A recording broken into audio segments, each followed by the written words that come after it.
Hi, welcome to Supper with Stella. Today we're going to be making a white bean soup topped with roasted tomatoes and a basil pistou. So the first thing we have to do is get our beans going. I am choosing to use dried beans today, which means that they've got a pretty long cook time, I mean, probably a few hours. So I really want to get things going. And once my beans are done, or once my beans are close to done, we will start on the roasted tomatoes and the basil pistou. But I want to get some good flavors in the bottom of my pan, or of my pot, so that my beans have a lot of good flavor to work with as they slow cook on the stove over the next few hours. So I am just going to start by dicing up an onion, and then I've got my little stalks of celery I grew in my garden. I would say it's about the equivalent of 2 regular sized stalks of celery. And then a couple of carrots also from my garden, which is why they're yellow. Grew a few different colors this year.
So I am going to grate my carrot.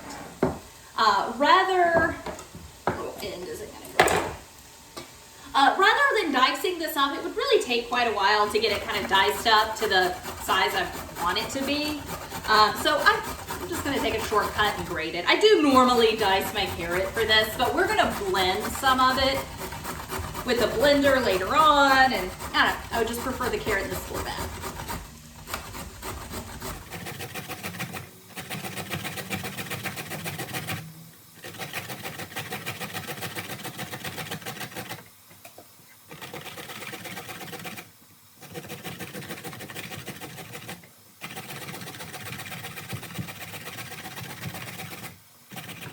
And I've got 3 cloves of garlic, kind of finishes up this head of garlic, so I'm just going to use these 3. You can use more or less. I mean, honestly, all of this is really just kind of dependent on your taste. The one thing that really is important is that you get some really good caramelization on these vegetables, because I am actually not going to cook these in stock. I'm just going to cook them in water. So the flavors that are going in now and that we are developing at this stage is going to really flavor this entire soup. Carry with us through the end. This is how I always cook dried beans. Because I'm making a soup, I've chopped everything up. Normally I just have an onion.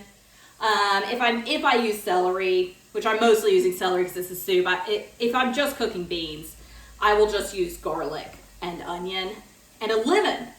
And I will just cut all of that in half, put it cut side down in the pot, let it get some really deep, dark caramelization, add my beans, add my water, and cook them till they're done, which depending on the type of bean, depending on the age of the bean, these are not the freshest beans. I mean, not just because they're dried, because they've been sitting in this jar for a while at my house, so I'm expecting these to take many hours to cook. Now, you, of course, can soak your beans overnight, and that will help reduce your cooking time. But you don't have to. So I always thought that it was a requirement for cooking beans that they be soaked or cooking dried beans, that they be soaked overnight. And it's not. You do not have to do that. It's just going to take longer on the stove. So, you know, if you've got dried beans, I mean, you can still have dinner that night with them. You're just gonna have to start cooking them pretty soon if you forgot to soak them.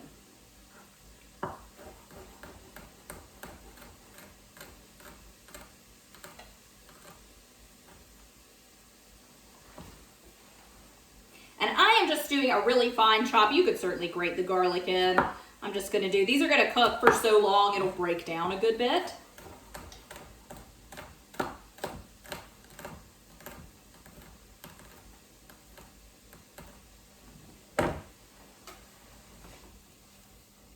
And honestly, I'm gonna wait. I'm gonna go ahead and salt this to help draw some water out.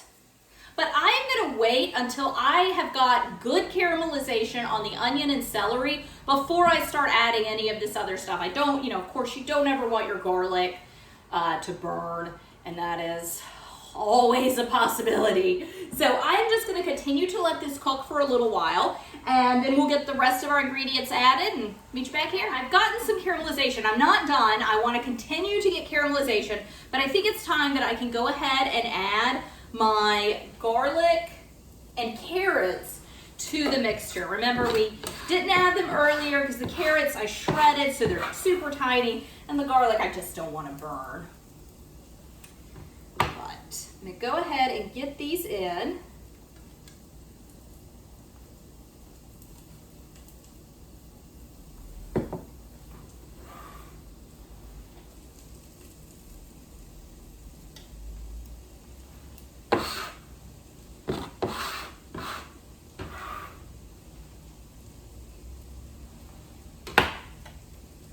And I'm just gonna stir them around. Not really doing much, just stirring them around, coating them in the fats, and just letting that caramelization continue. It is gonna slow down just a little bit because I added carrot, which is full of water. So that will slow down the caramelization of the other vegetables until that water evaporates off. So that is normal, but I'm just afraid the carrot would be done at this point and garlic, if I had put them in with everything else. So, put them in now. And I know I said earlier that I would do the basil pistou and the roast tomatoes later, but I think what I'm going to do is go ahead and get them ready and get them going now, and I can just kind of heat them back through when they are ready to kind of go on top of the soup. And that way, you know, all the hard work is done. I mean, I'll just stick the tomatoes back in the oven, let them heat through, and basically they'll just go on top of the soup. Okay, but I'm gonna go ahead and do those. Okay, so I have got a bunch. I haven't weighed this. I don't know how much it is. This is a 1 quart baking dish, and really, I need to pick through and pull some tops off and just kind of make sure. I just gave these a rinse, so they're all clean. But I just want to make, and this might be a few. This is a few too many, so I'm gonna take a few out.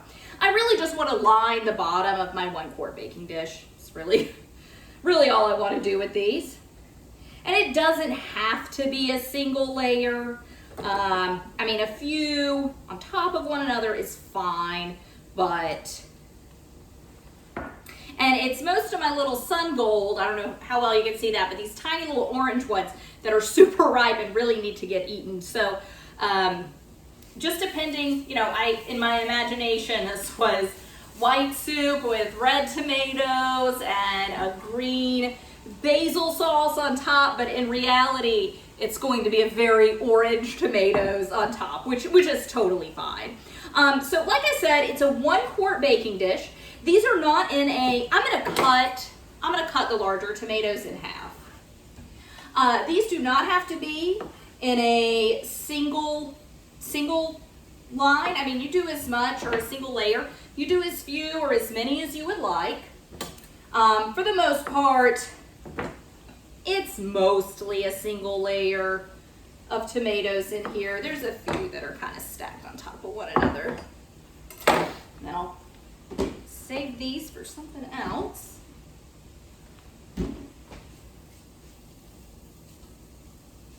I'm going to add salt to both here because I haven't salted my carrots yet.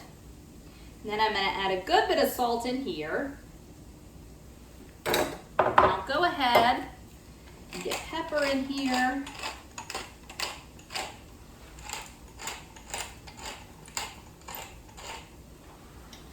And there. And then I'm going to use a very generous amount of olive oil. The olive oil, I mean, this is just tomatoes, salt, and pepper. So the olive oil is a part of the roast tomatoes, right? It's more than just, I mean, sometimes you use oil just so that things don't burn, right? They're just the product that coats and kind of protects things and keeps things from burning, such as in here. But in here, the olive oil is a big part of the way these tomatoes are going to taste in the end. So they are really a part of the recipe itself. So you do want to be a little more generous with them. So I'm going to put these in the oven. My oven is on 400. I will put them in for, I don't know, till most of they're starting to kind of burst. Probably 30 minutes, but I'm going to keep an eye on them. So as I said, this will be a white bean soup. It's going to be topped with those roasted tomatoes, and then on top of that, we're going to do a basil sauce. Now, you don't have to use white beans. I'm using, the variety I'm using is Great Northern. You could use navy beans, you could use cannellini beans. If you want to use black beans or pinto beans or red kidney beans, it doesn't matter. You use the bean that you want to use, okay? I chose a white bean because A, I have a lot of them on hand, and B, I think that the tomatoes and the basil are going to show up better on the white bean soup. But if you would rather use something else, by all means, use something else. I'm just going to use, I have a little like shake style blender. I'm going to use this to make my pistou. So pistou, P-I-S-T-O-U, French word, and it's basically the French version of pesto. So it's really similar to pesto, but it's simpler, okay? It's basically salt, pepper, olive oil, and basil. With pesto, you would add Parmesan. Traditionally, you would add pine nuts. I know a lot of recipes call for walnuts because, of course, they're in America anyway. They're far less expensive than a pine nut and much easier to find. But a pistou is just a really simple version of a basil. Of a pesto. So, and a different geography that it comes from, right? It comes from France, not Italy.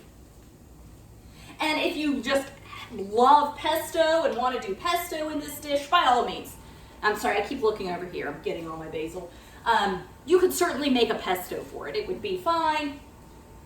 But I just want to kind of keep things simple. So I have all these basil leaves. I just picked them out of my garden this morning. So I am just going to go through. Some of them have some insect damage that I'm going to get rid of.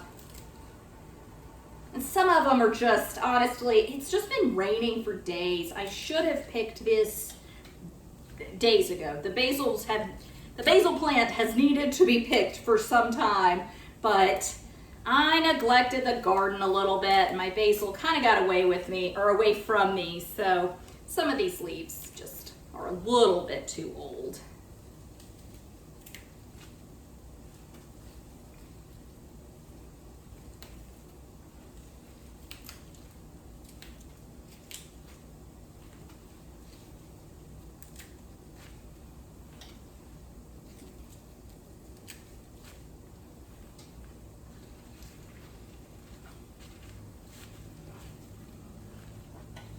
So with this many leaves, I mean, I'm never going to get them rolled up into a perfect little chiffonade shape, and it doesn't matter because they're going in the blender anyway. I just want to make it easier on the blender. And I have a little like mini food processor, which is what I normally use to do this. I just was curious if the blender would work better or worse or the same. So hopefully this turns out all right. I'm sure that it will.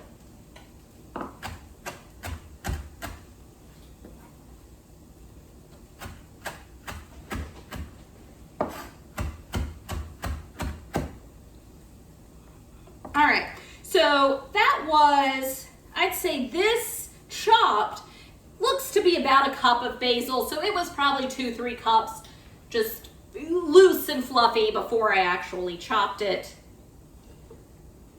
And this, honestly, this is probably, I doubt that we will eat all of this. So I don't really know. I would say 2 cups of basil prior, just loose, prior to chopping it or anything. Like I said, I think I probably had more along the line of 3. So I'm going to do salt and a good drizzle, 2-3 tablespoons olive oil. Now this is almost ready. And then my cord isn't long enough. I'm just going to blend it off camera though.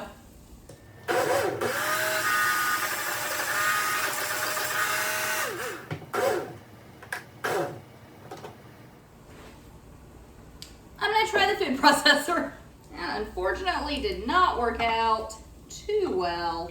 The blender does really great with dried herbs, like when I dry them and process them down to put them in my little, herb canisters. It's fantastic for that, but everything just swirled to the side and didn't really do anything.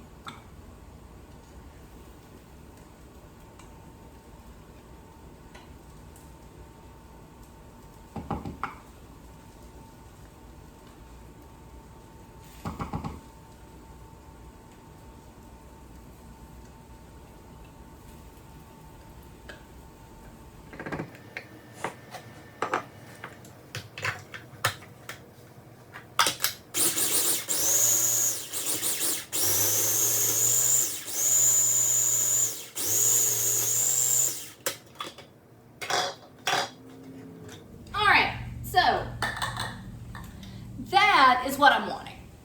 You still see little bits of leaves in it. It's not 100% homogeneous, but it is definitely what I was after. Use the food processor, not the blender. I mean, you can do it. I mean, you honestly, if you don't have either of those tools, you could just fine chop your basil and add it salt. Then I don't think I added pepper, salt, pepper, and to olive oil, and that will be fine too. So. Got my Pistou, which sounds like I'm saying pea stew, which I'm not. I mean, I kind of am. And let's see. I've got some really good caramelization. I'll bring you in. So good caramelization. So just looking at the camera, the caramelization isn't quite as pronounced as it is on my end. But most everything has a nice dark brown color to it, which is exactly what we want. So I'm going to add about a 1/4 cup, few tablespoons, 1/4 cup of just white wine. Help pick up any little bits. You could use lemon juice as well. As I said, when I do beans, I normally just cut a lemon in half and wait till the half of onion, the head of garlic cut in half, and the lemon that's cut in half, they're all face side down in the pot. And once those are all a dark, rich brown, that's when I'll add my beans.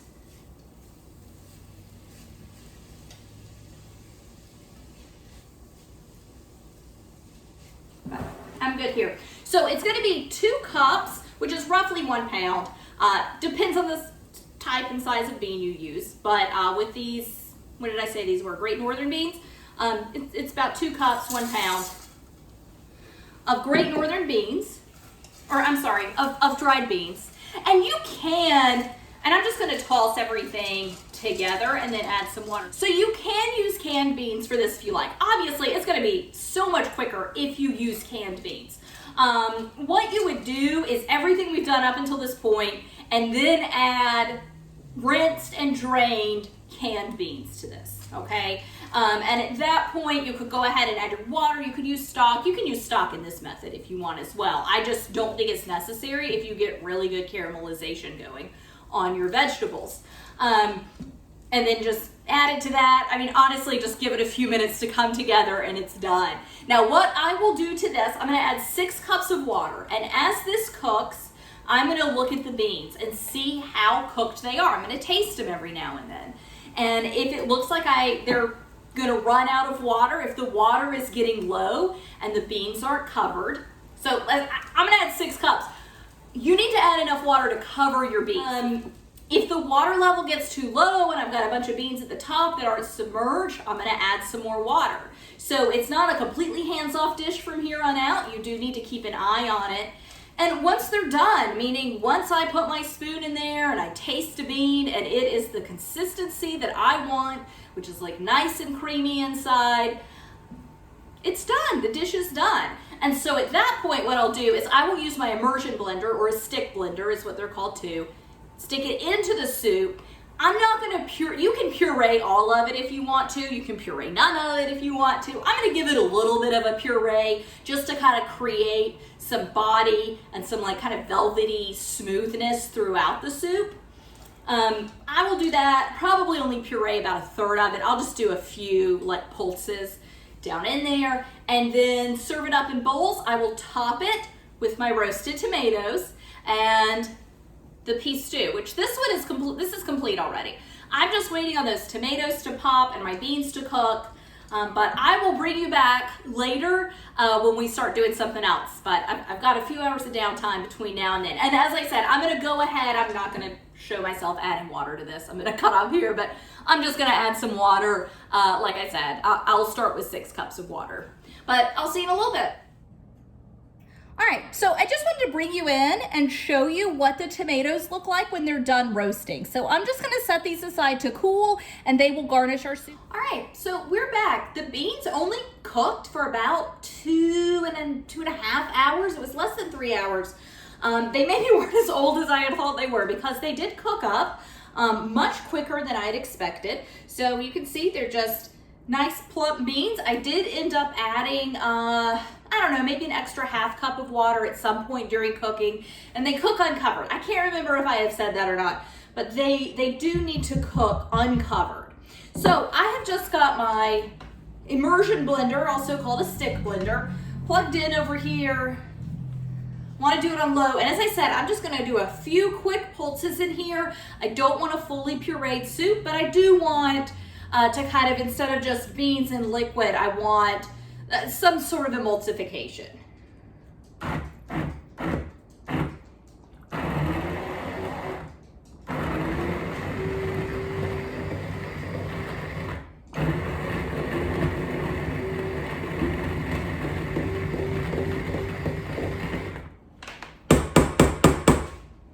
Okay, I think that's good. So, all my ladles are dirty, so I'm gonna very carefully try to just pour this up so I can show you what the final product will look like.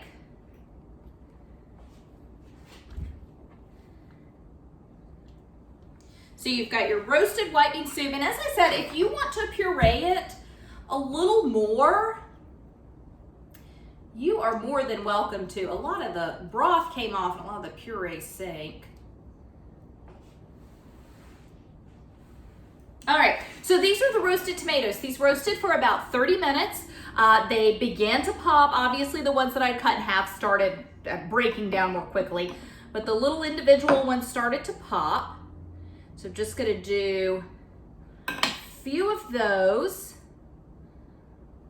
on the top. And then this is our basil pistou, or pistou, and just a little garnish of it on the very top. And that's it. So it's a simple white bean soup, takes a long time to cook, but it's very simple to throw together.